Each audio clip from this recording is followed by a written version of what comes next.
Twelfth class.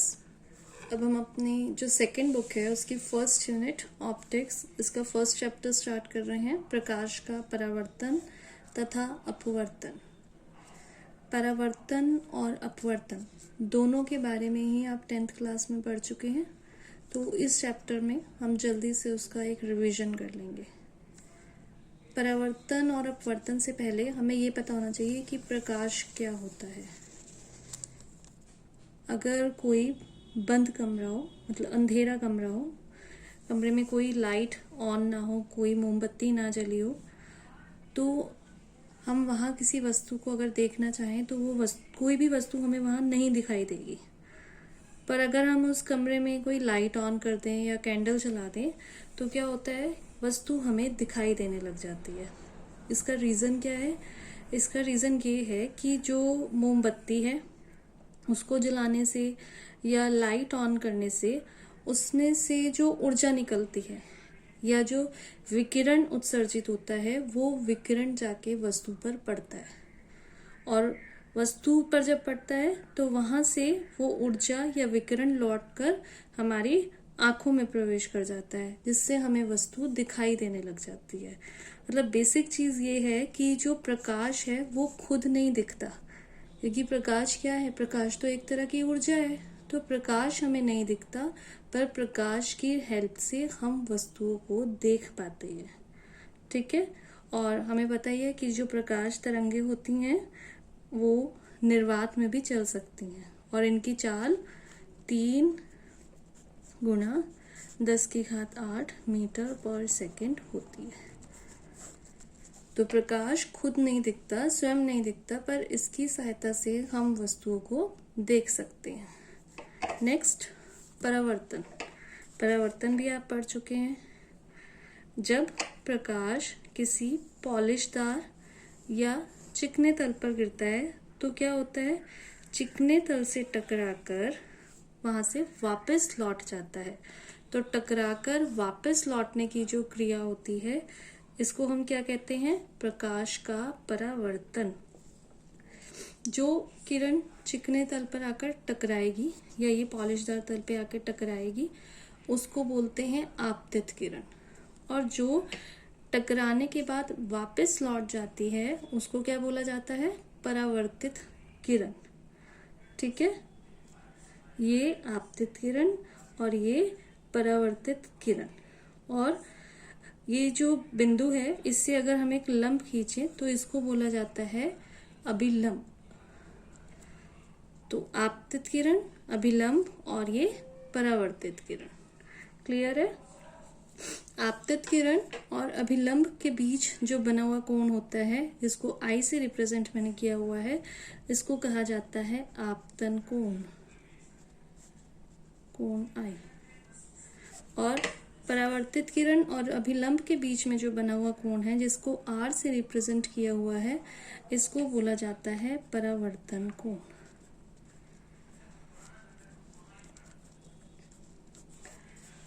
Next है परावर्तन के नियम। तो परावर्तन के 2 नियम होते हैं। पहला नियम, आपतित किरण आपतन बिंदु पर अभिलंब और परावर्तित किरण तीनों एक ही तल में होते हैं। और दूसरा, आपतन कोण सदैव परावर्तन कोण के बराबर होता है। अगर आपतन कोण 45 डिग्री है तो परावर्तन कोण भी कितना होगा? 45 डिग्री। ठीक है।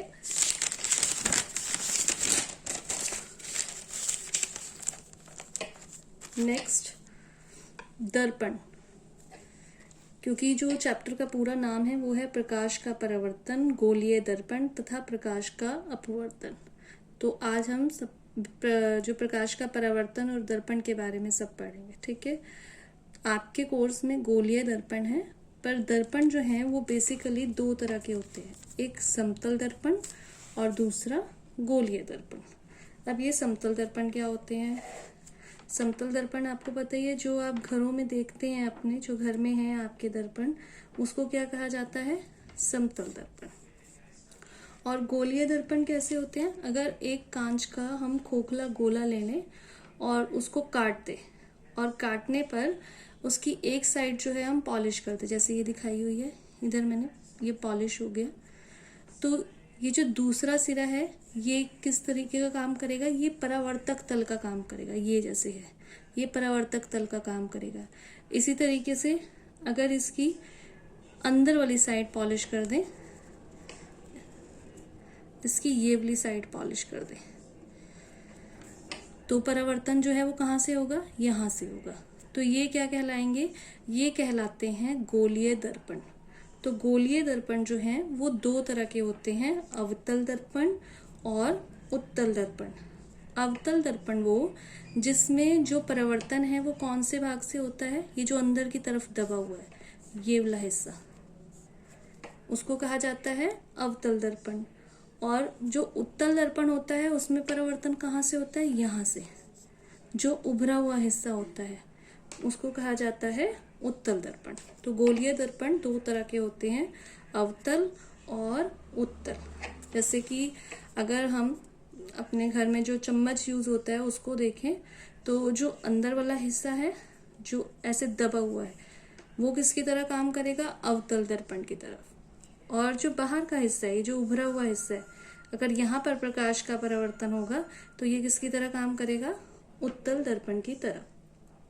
इन दर्पणों में हम क्या देखते हैं, इन दर्पणों में हमें दिखाई देती है इमेज, प्रतिबिंब।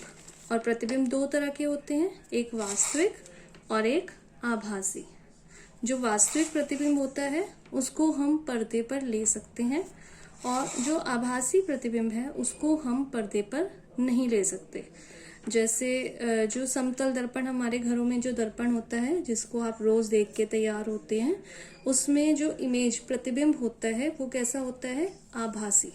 क्योंकि उसको हम पर्दे पर नहीं ले सकते, उसकी हम फोटो ले सकते हैं पर उसको पर्दे पर नहीं ले सकते, तो वो आभासी प्रतिबिंब हो गया। ठीक है, तो समतल दर्पण से रिलेटेड कुछ बातें मैं एक बार आपको बता दूं, हालांकि ये आपके कोर्स में नहीं है फिर भी आपको पता होना चाहिए और आप 10th क्लास में भी पढ़ चुके हैं।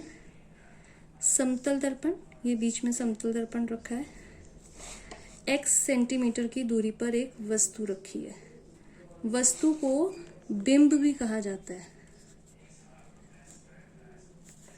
कहीं अगर बिंब लिखा हुआ आए न्यूमेरिकल्स में, क्योंकि जनरली बिंब वर्ड यूज कर दिया जाता है, तो आप कंफ्यूज मत हो जाना कि ये बिंब क्या है। बिंब मतलब वस्तु, और जो इसकी इमेज होती है उसको कहा जाता है प्रतिबिंब। बिंब वस्तु और इमेज प्रतिबिंब। तो अगर दर्पण से x सेंटीमीटर की दूरी पर कोई वस्तु रखी है समतल दर्पण से, तो जो इसकी इमेज होती है वो भी कहाँ बनती है, x सेंटीमीटर की दूरी पर ही बनेगी। मतलब अगर दर्पण से 6 सेंटीमीटर की दूरी पर कोई वस्तु रखी है तो उसकी इमेज भी 6 सेंटीमीटर की दूरी पर ही बनेगी। और जितनी वस्तु की ऊंचाई होती है, सपोज वस्तु की ऊंचाई 2 इंच है, तो जो उसकी इमेज बनेगी उसकी ऊंचाई भी कितनी होगी, 2 इंच ही होगी। ठीक है, और एक और प्रॉपर्टी है समतल दर्पण की कि मनुष्य को अपना पूरा प्रतिबिंब देखने के लिए जो समतल दर्पण की ऊंचाई होनी चाहिए वो मनुष्य की ऊंचाई की लगभग आधी होनी चाहिए। अब नेक्स्ट टॉपिक पे आते हैं, दर्पण संबंधित कुछ परिभाषाएं जो आप पहले भी पढ़ चुके हैं। जैसे ये अवतल दर्पण है, तो ये अवतल दर्पण, अवतल दर्पण मैंने आपको बताया कि ये गोलीय दर्पण है, एक गोले को काट कर बनाया गया है। तो जो गोले का केंद्र होता है उसको कहा जाता है वक्रता केंद्र, सी। ठीक है, इसके बाद ये जो P है इसको कहा जाता है ध्रुव।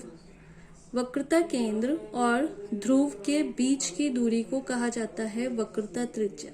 इसको हम रिप्रेजेंट करते हैं R से।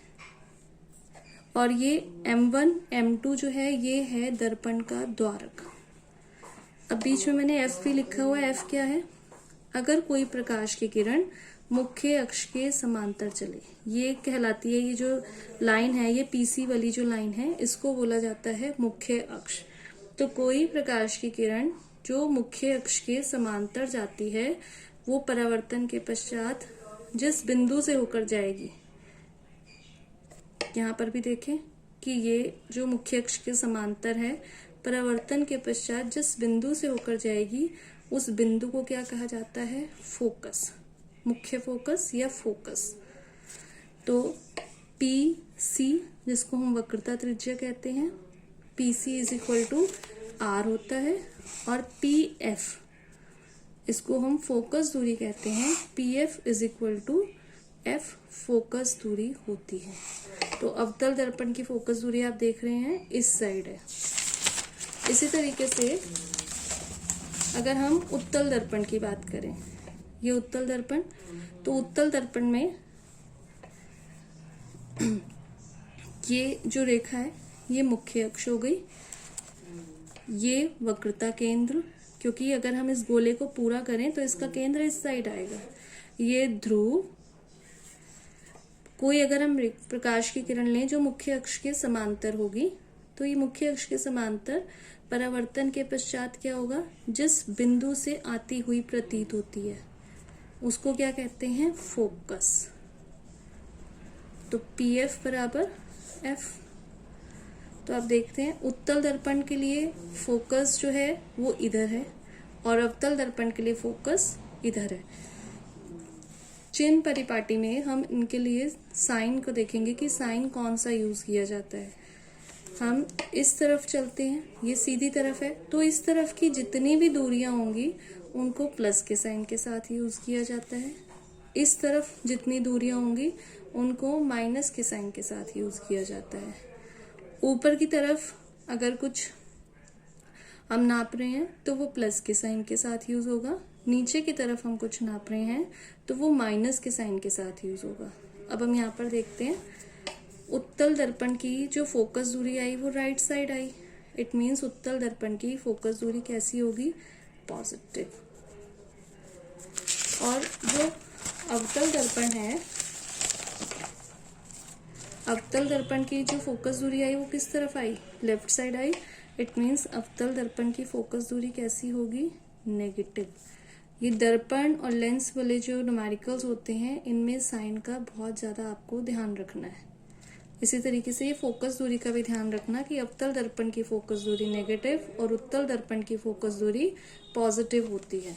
अब दर्पण के जो प्रतिबिंब बनाने के नियम है ये भी आप पहले कर चुके हैं, एक बार जल्दी से इनको रिवाइज कर लेते हैं। ये अवतल दर्पण, ये ध्रुव, फोकस बिंदु, वक्रता केंद्र और ये रेखा मुख्य अक्ष। यदि कोई किरण मुख्य अक्ष के समांतर होती है तो परावर्तन के पश्चात फोकस से होकर जाती है, ये पहला नियम। और दूसरा नियम, यदि कोई प्रकाश की किरण फोकस से होकर जाती है तो परावर्तन के पश्चात मुख्य अक्ष के समांतर हो जाती है, ये दूसरा नियम। और तीसरा नियम, कोई किरण यदि वक्रता केंद्र से होकर जाती है तो परावर्तन के पश्चात उसी मार्ग पर वापस लौट जाती है।